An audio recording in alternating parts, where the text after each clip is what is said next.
បាទសួស្តីអ្នកនរគ្នាថ្ងៃនេះយើងមានមេរៀនថ្មីទាក់ទងជាមួយនឹងការអត្ថបទ tape ថ្មីមិនថា tape ឬទូរស័ព្ទទេបើសិនអ្នកនរគ្នាប្រើវាក្នុងវិស័យ MMO អ្នកនរគ្នាគួរតែរើសភាសាអង់គ្លេសហើយនឹង region នៅប្រទេសអាមេរិកឲ្យហើយទៅណាឥឡូវយើងយក English United States ណានេះបាទមកដល់កន្លែងនេះវាឲ្យយើងរើស region អ្នកនរគ្នាយក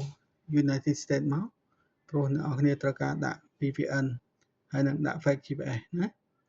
កុំយក Cambodia បាទ next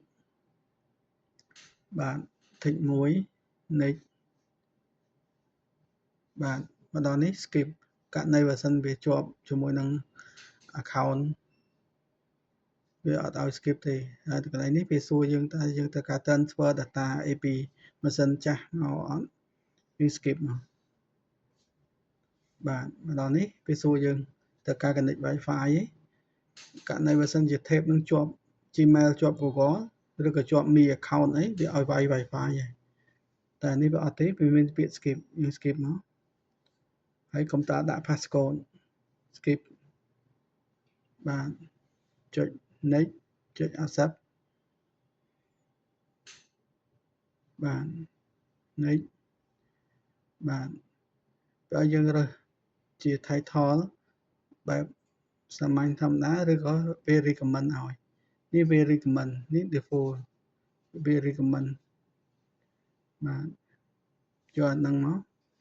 next បាទតមកវាប្រើរបៀបអូសនេះក៏បានឬអីបានដែរស្អីអ្នកនរគ្នាចង់ប្រើអូសនេះវាប្រកបពីរបៀបអូសបាទ next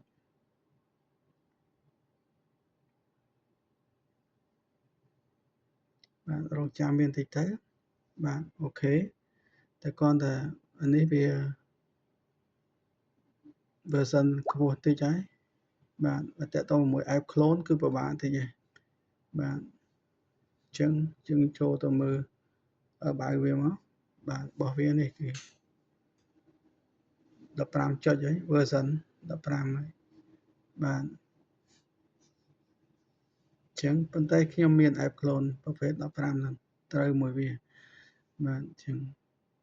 តែគាត់វាបាន memory របស់វា256 RAM 8GB បាទហ្នឹង